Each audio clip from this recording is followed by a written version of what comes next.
They called me obsessed. But is it obsession to protect a legacy?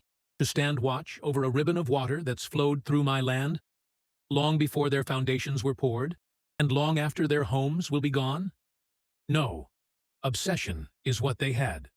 For property lines, profit margins, and power. Me? I just turned a wheel. They called me obsessed, with a narrow ribbon of water that had flowed through my land longer than any of their pristine homes had stood. But it wasn't obsession. It was memory. It was legacy. That creek, barely 3 feet wide, carried more life and history than their entire development. I had tended its banks by hand, cleared its path, and protected it through storms and seasons. While they paved over roots and rewrote the land for profit, I listened to the water, and it remembered. So when their glass and concrete dreams began sinking into the soft ground, they never truly understood. I returned to the old spillway. The same iron wheel my grandfather once turned was still there, waiting. And as I slowly opened the gates, I didn't feel anger, only justice. Because the land may forget your name, but the water always knows who was here first. Creek Estates Homeowners Association, a woman whose primary qualification for leadership seemed to be an inexhaustible supply of self-importance, and a voice that could curdle milk at 50 paces. She lived in one of the newer, ostentatious constructions on the other side of what used to be a tranquil meadow, now a tightly packed grid of identical beige houses with regrettably small lawns. My first formal interaction with Brenda occurred on a Saturday morning.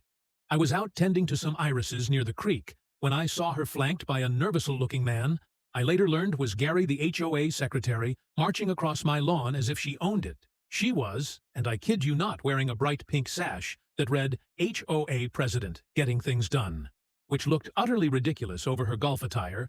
Mr. Henderson, I presume she began, without preamble. Her voice echoing slightly in the morning air, I confirmed I was indeed M. Henderson, we the board of Willow Creek Estates. She announced, gesturing vaguely behind her, as if the entire beige sprawl was her personal domain. Have determined that your ditch, she said the word ditch, with a particular sneer, poses a significant aesthetic and potential drainage concern to the community. I remember blinking, looking from her to my beloved creek, then back to her. This ditch, Madam President, I replied, keeping my voice level, is Willow Creek Minor. It's been here for a very long time, and it's a natural watercourse. Brenda waved a dismissive hand, a gesture I would come to know and loathe semantics. Mr. Henderson, it's unsightly. It probably breeds mosquitoes, and frankly, it's lowering the tone of the neighborhood. We have plans for a more integrated water feature for the community. Something uniform and appealing. Your little trickle doesn't fit the master plan. I tried to reason with her, explaining the creek's ecological function, its role in managing storm water naturally, the fact it was on my property, and that my deeds clearly outlined its presence and my riparian rights. Gary looked increasingly uncomfortable, fidgeting with a clipboard, but Brenda was immovable, a monument to unearned certainty. Oh, a guideline supersede dusty old deeds. Mr. Henderson, she proclaimed, as if uttering a profound legal truth, we expect your cooperation in rectifying this situation. We'll be sending you an official notice detailing the necessary modifications you'll need to make, or preferably, your consent for us to undertake the beautification. I recall asking her what modifications she had in mind for a natural creek, and she smiled, a thin reptilian curve of the lips. Oh, something involving culverts, perhaps some tasteful rockfill. We need to control the water. You see, water belongs to the community, not to individuals hoarding it in their backyards. That was the first inkling I had that I wasn't dealing with a rational person, but with a mindset, an ideology of petty control, masquerading as community improvement.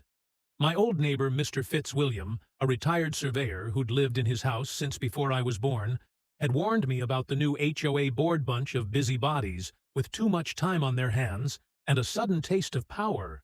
He'd grumbled over the fence one day, think they're running a small country, not a collection of overpriced houses. His words were proving prophetic.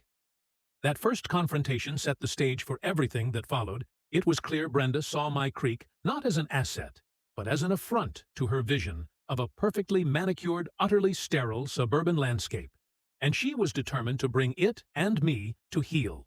The official notice arrived a week later, a masterpiece of officious jargon and veiled threats, demanding I cease and desist allowing unmanaged water flow, and submit a remediation plan within 30 days to integrate the aforementioned drainage anomaly with the community's approved hydrological aesthetics. It was frankly bonkers. My friend Sarah, a paralegal, nearly choked on her coffee when I showed it to her. "This is gold. Alex," she'd said, "pure, unadulterated. Oh, crazy. They can't just demand you destroy a natural watercourse on your own land because it offends their hydrological aesthetics."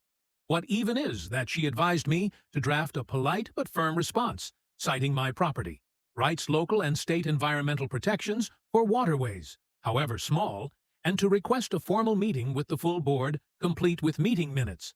This, I learned, was step one in building a defense against bureaucratic overreach.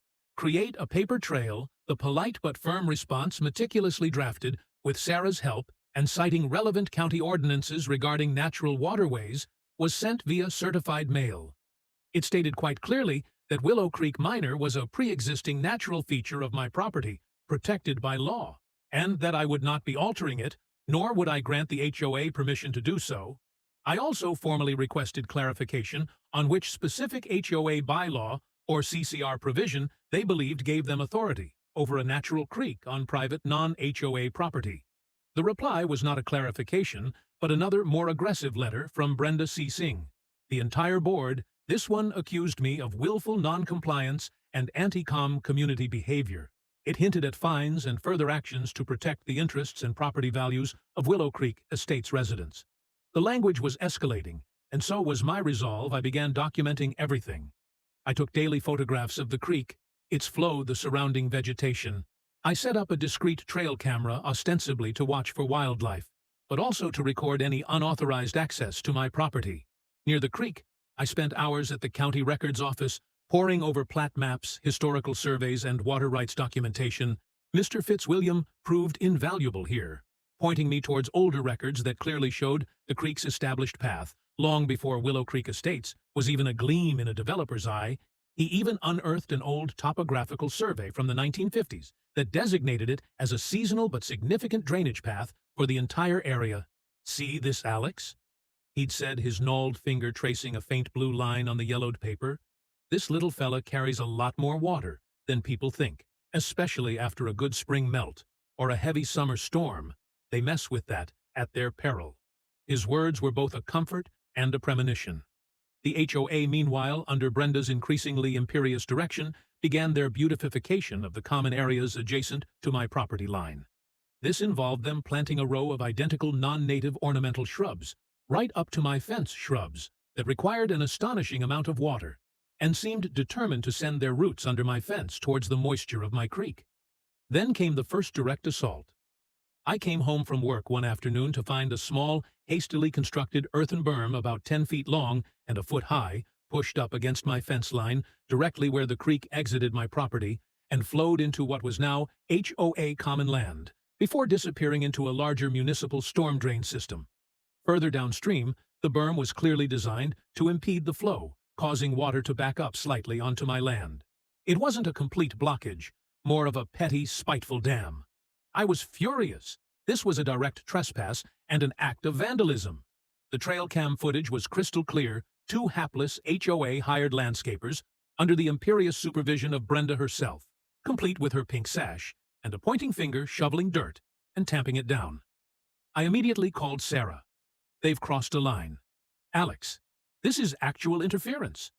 Now," she said, her voice tight with professional indignation, "we need to send a cease and desist for their actions, demanding removal of the berm and restoration of the natural flow, and put them on notice regarding damages."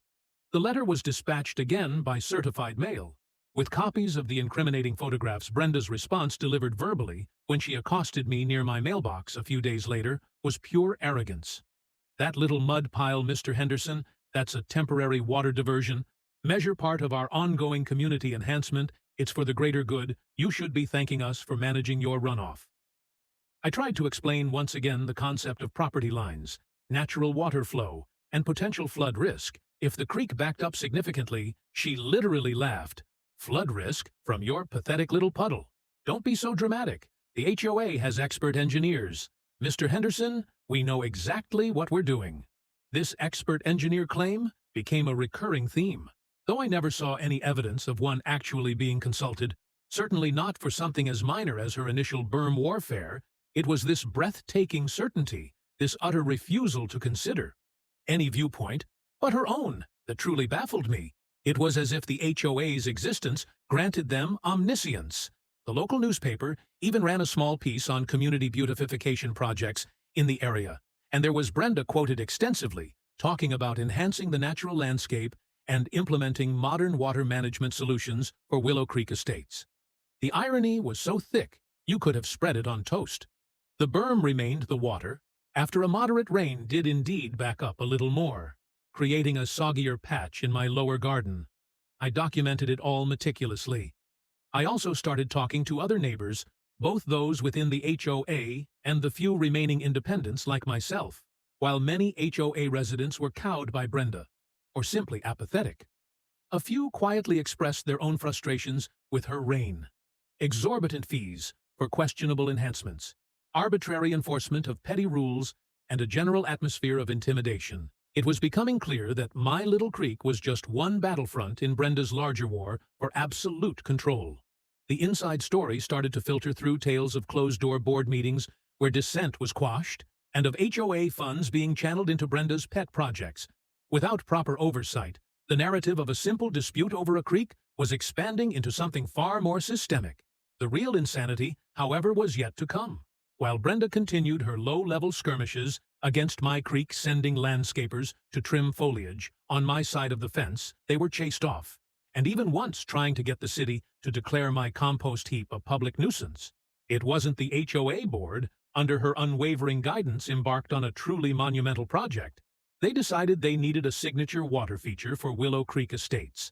Not just a fountain, mind you, but something they grandly termed the Willow Creek Cascades, a man-made series of ponds and interconnected channels that would run through a central common area, culminating in a larger retention pond near the lowest point of the development, not coincidentally somewhat uphill from where my property sat, but on the opposite side of a small natural ridge that separated my land from the bulk of the HOA development.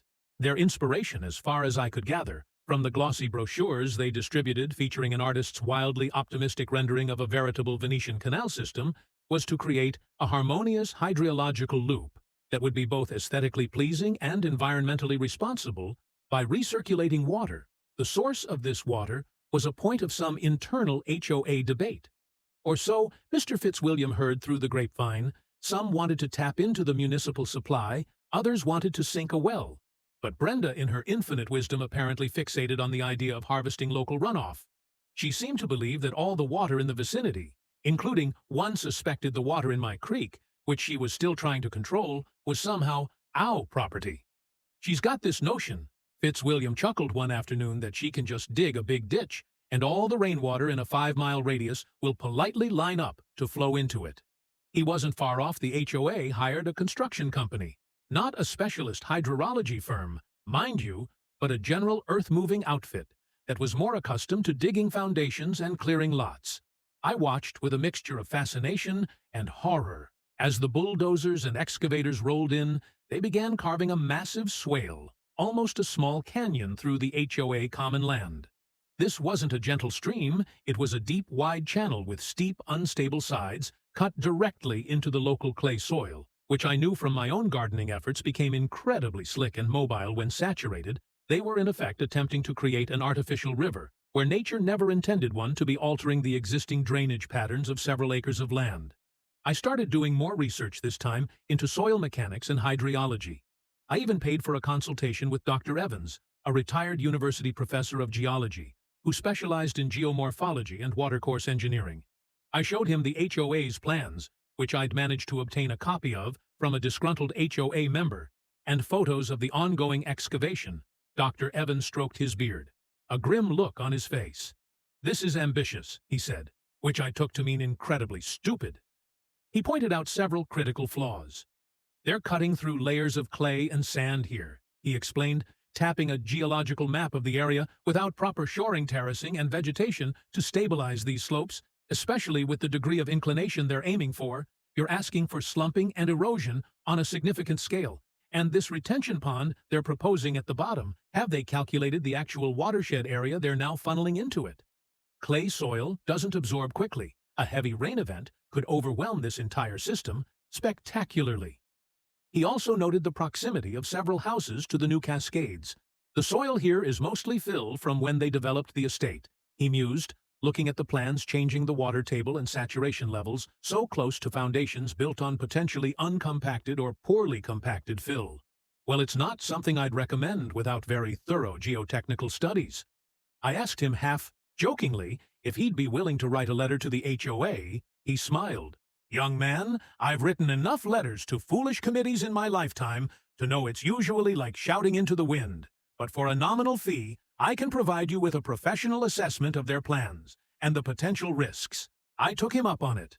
The resulting report was a damning indictment of the HOA's project, predicting significant erosion, potential slope failure, and a high risk of localized flooding if the system was subjected to heavy rainfall. It was polite, professional, and terrifying. Armed with this, I composed another letter to Brenda and the HOA board. I attached Dr. Evans's report, highlighted the key concerns, and respectfully urged them to halt construction and seek an independent geotechnical review from a qualified firm. I wasn't even asking them to listen to me anymore. I was asking them to listen to an actual expert. The response: a curt, dismissive email from Gary the secretary, presumably dictated by Brenda the Willow Creek Estates. HOA appreciates your continued, albeit unsolicited, interest in our community enhancement projects. Please be assured that our contractors are highly experienced, and all necessary precautions and engineering standards are being meticulously followed. We consider this matter closed. No mention of Dr. Evans's report. No addressing of the specific risks. Just a pat on the head and a run along. Now it was like watching someone gleefully saw off the branch they were sitting on, all while assuring you they had a PhD in tree surgery. The digging continued. The river grew deeper. The piles of excavated earth higher. They even started installing some large decorative boulders and a few rather flimsy-looking wooden bridges. Brenda was often on site directing operations like a low-budget Cecil B. DeIlle. Often with her ridiculous sash catching the breeze, she even had the audacity to tell a local community news blogger who was doing a fluff piece on neighborhood improvements that their innovative water management system was going to be a model for other communities and would finally solve the persistent drainage issues that have plagued parts of this area. A thinly veiled jab at my still flowing unmolested on my property. At Least Creek, the arrogance was stratospheric. The late summer was unusually dry, which perversely seemed to embolden the HOA. Their massive earthworks project, the Willow Creek Cascades, took shape without any immediate dramatic failures, leading Brenda and her cohort to believe their genius was confirmed. They even held a small, self-congratulatory, groundbreaking ceremony for the final phase, the installation of a powerful pump for their ludicrous recirculation system, complete with cheap champagne and plastic flutes, and a speech from Brenda about vision and community spirit overcoming skepticism. I, of course, was not invited, though I observed the proceedings with a grim fascination from my fence line, the professionally bound copy of Dr. Evans's dire predictions feeling heavy in my hand. My little creek, meanwhile, continued its gentle journey, somewhat diminished by the dry spell and still partially impeded by Brenda's spite berm at my property line. But alive nonetheless, I continued to document everything: the slow but noticeable drying and cracking of the exposed clay slopes along the HOA's artificial riverbed, the way dust plumed from it with every gust of wind, the strained look on the faces of the construction crew, who I suspected knew better than to argue with their employers, but also knew a poorly conceived project, when they saw one M. Fitzwilliam would often join me shaking his head. That whole thing is an accident waiting to happen. Sun clay like that, when it finally gets wet after a long dry spell, it's going to move, and not in a good way. He was a man of few words, but his pronouncements usually carried the weight of long experience. As autumn approached, the weather patterns began to shift.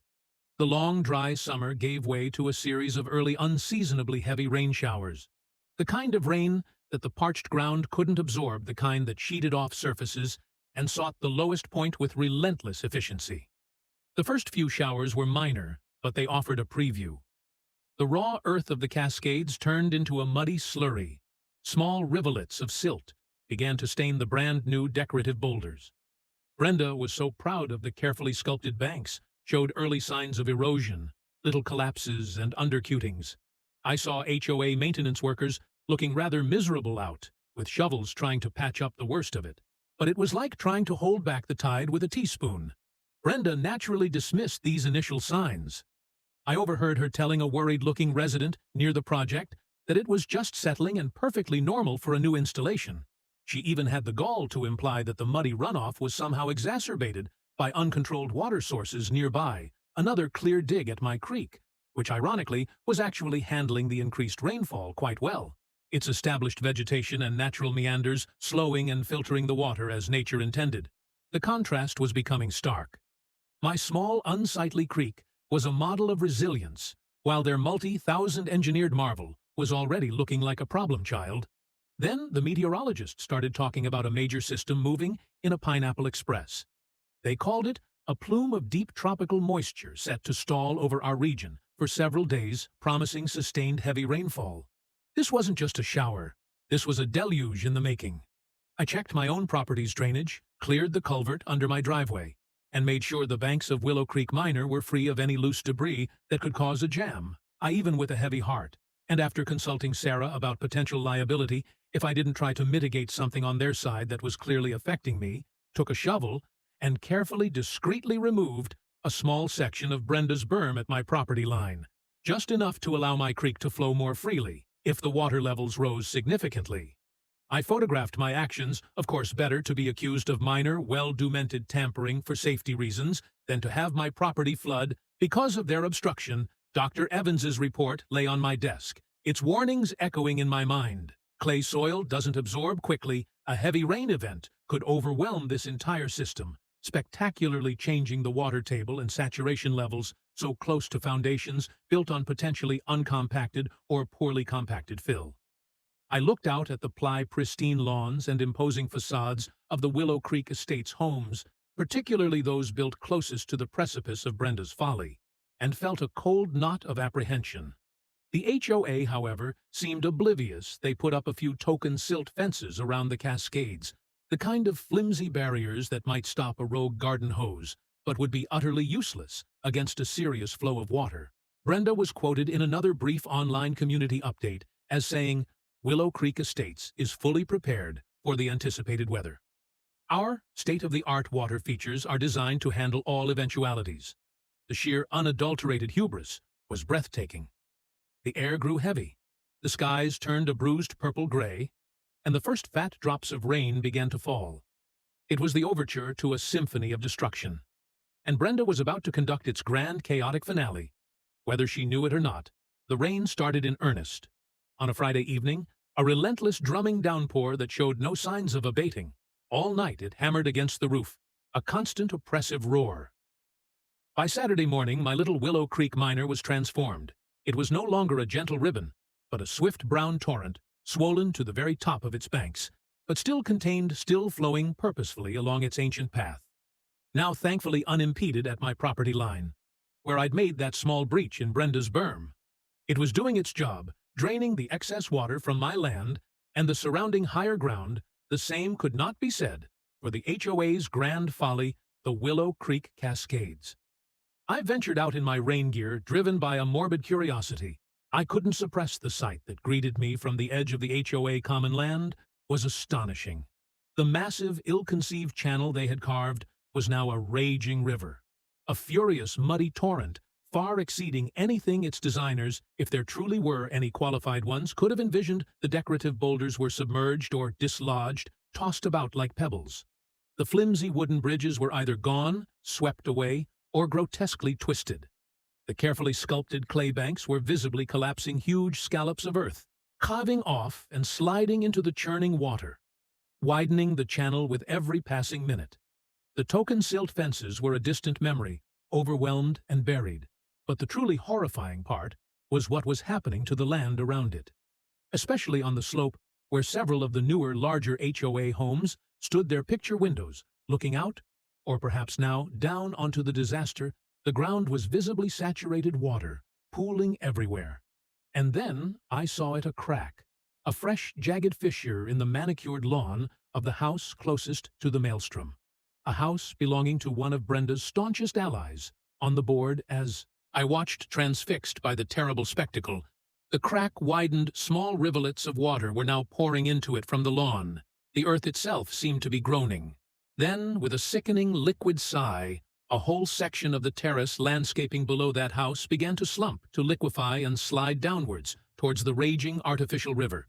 It was like watching a sandcastle melt in slow motion, only this was thousands of tons of earth, and it was taking pristine lawns, expensive shrubs, and concrete patios with it. I heard a shout, and saw a figure emerge from the house, gesticulating wildly. It was the homeowner, his face a mask of disbelief and terror. Other residents were appearing now, drawn by the noise and the sheer escalating chaos. And then I saw Brenda. She was standing near the edge of the rapidly eroding bank, her ridiculous HOA president's sash now sodden and clinging to her, looking utterly pathetic. She was yelling, pointing, seemingly trying to direct a couple of bewildered-looking HOA maintenance guys who were standing by helplessly, their shovels utterly inadequate for the scale of the unfolding catastrophe. Her usual air of imperious command had been replaced by a dawning, frantic panic. The rain kept falling, relentless and unforgiving. I pulled out my phone, its screen streaked with rain, and began to record, not out of malice exactly, though a certain grim satisfaction was undeniably present, but for the record, for the inevitable inquiries, for the insurance adjusters, for posterity. This was the direct, undeniable consequence of hubris, incompetence, and a refusal to listen to reason or expert advice. The smoking gun wasn't a document. This time, it was the earth itself, surrendering to the laws of physics and gravity that Brenda and her board had so blindly ignored. Another section of land gave way closer to a different house. This time, a corner of a concrete driveway cracked and tilted at a crazy angle. A collective gasp went up from the small crowd of onlookers. The man-made river was no longer just a spectacle. It was actively eating away at the foundations of their community. Quite literally, the emergency sirens began to wail in the distance, growing closer. Someone had clearly called for help. But what could they do? You can't undig a river in the middle of a torrential downpour. You can't unsaturate tons of unstable clay soil. All the warnings, all the ignored advice, all the dismissed concerns, Dr. Evans's report, my letters, Mr. Fitzwilliam's quiet pronouncements, were now manifesting as a terrifying, undeniable reality. The show wasn't a confrontation with me. It was a confrontation with the inexorable forces they had unleashed. Their Grand Cascades project, designed to be a monument to their vision, had become a monument to their folly. A gaping M devouring their own pristine properties. The water which Brenda had been so determined to control and manage was now demonstrating with devastating clarity who was truly in charge. The arrival of the fire department and emergency crews added a new layer of frantic activity to the scene. But even they seemed overwhelmed by the scale of what was happening. Their immediate concern was public safety, and soon evacuation orders were being issued for the homes most directly threatened by the collapsing land. I watched his families, their faces pale with shock, hurried from their houses carrying pets and a few hastily gathered belongings. Brenda was in the thick of it, still wearing her sodden sash, trying to assert some authority. But her voice was lost in the roar of the water and the general panic. I saw her accost a fire captain, pointing animatedly towards the collapsing slope, then towards my property, as if somehow my little well-behaved creek was to blame for this self-inflicted cataclysm. The captain, a man clearly burdened with more pressing concerns, just shook his head and moved on, directing his crew to cordon off the expanding danger zone. The rain finally began to ease by late afternoon, but the damage was done. The Willow Creek Cascades was no longer a channel. It was a ragged, gaping canyon. The houses closest to it were in a perilous state. One, the home of Brenda's board ally, had a significant portion of its backyard simply gone, sheared away, as if by a giant invisible knife, leaving the foundation exposed, and a patio dangling precariously over the muddy abyss. Another had a large diagonal crack running up its side, a visible testament to the shifting earth beneath it. Utility crews were struggling to shut off gas and electricity to the affected properties, fearing further disasters. The sheer destructive power that had been unleashed was sobering my own property. By contrast, was remarkably unscathed. Willow Creek Minor was still running high and fast, but it stayed within its banks, its course clear, its ecological integrity, doing exactly what it was supposed to do. Channel excess water safely away. The small adjustment I'd made to Brenda's berm had proven crucial, allowing the creek to breathe and preventing any significant backup onto my land. It was a stark, silent vindication over the next few days as the water levels in the HOA's disaster zone slowly receded. The true extent of the devastation became horribly clear. Geotechnical engineers, real ones this time, were crawling all over the site. Their faces, grim surveyors, were taking measurements.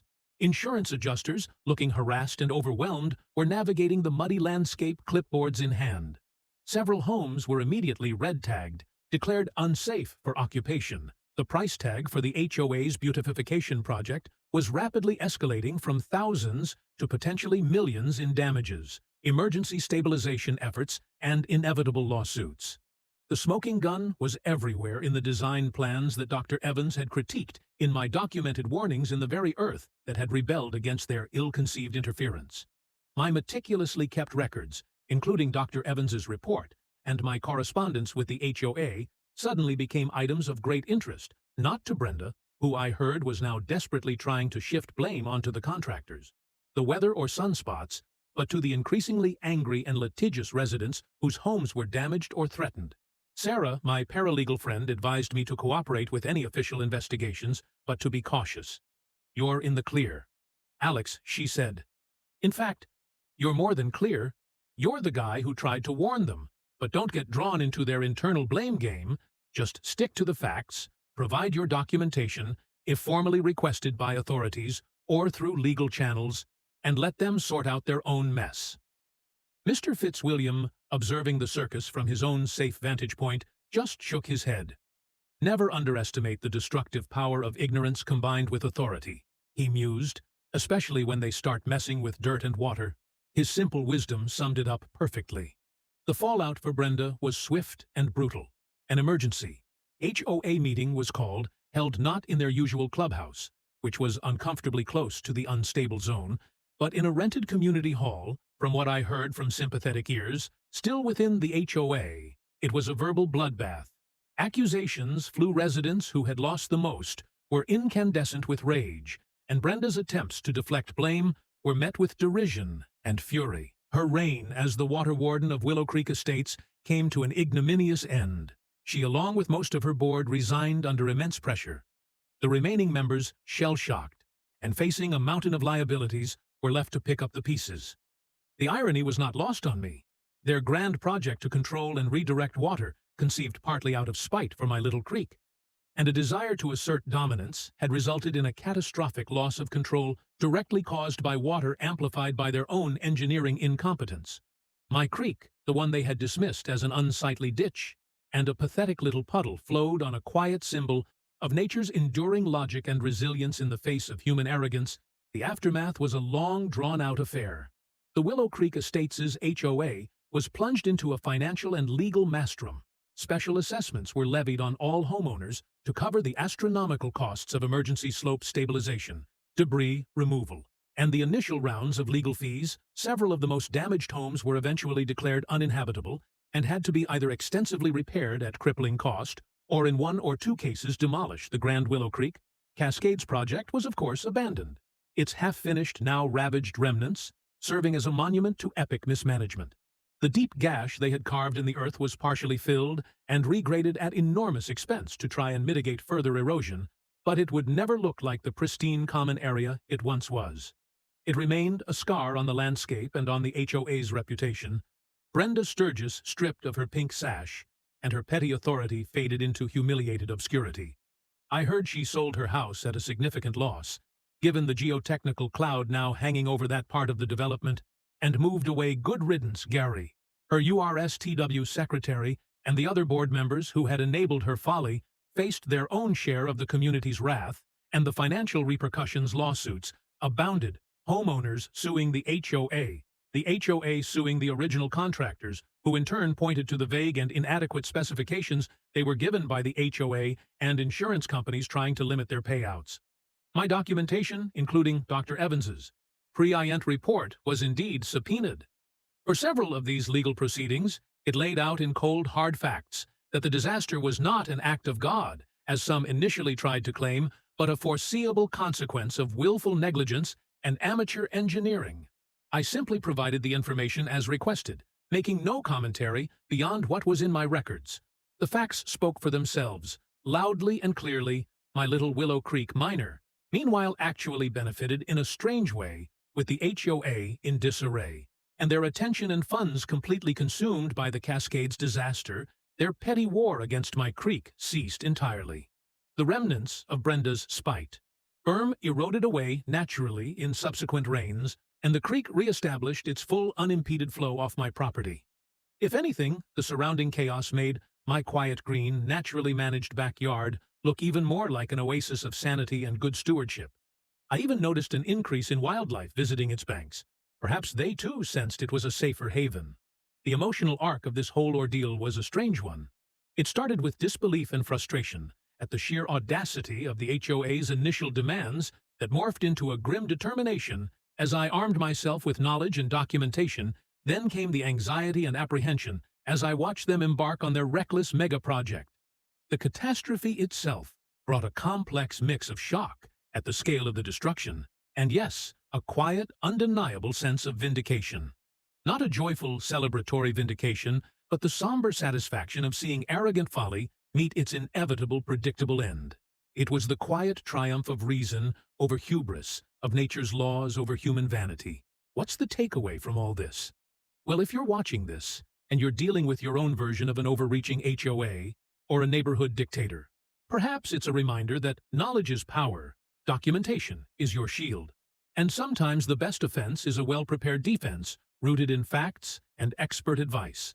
It's also a testament to the old adage that you shouldn't mess with Mother Nature, especially if you don't understand her rule book. Water, as Brenda and her board learned the hard way, always wins in the end. If you disrespect it, it will find its level. It will carve its path, and it will expose the weaknesses in any human endeavor that fails to account for its power. Today, my creek flows as freely as ever. The frogs still sing their nightly chorus. The willows dip their branches into its cool waters. And as for the Willow Creek estates, well, they're still paying in more ways than one for their decision to block my creek and dig up a river, never expecting their own homes to slide into it. Perhaps they learned a lesson? Perhaps not. But for my part, I have my peace, my creek, and the quiet contentment of knowing that sometimes, even in the face of overwhelming arrogance, sense and nature can prevail. Drop a comment below if you've ever had to stand your ground against a runaway HOA. I'd love to hear your stories. And remember, sometimes the smallest trickle, if you stand by it, can outlast the grandest, most ill-conceived cascade.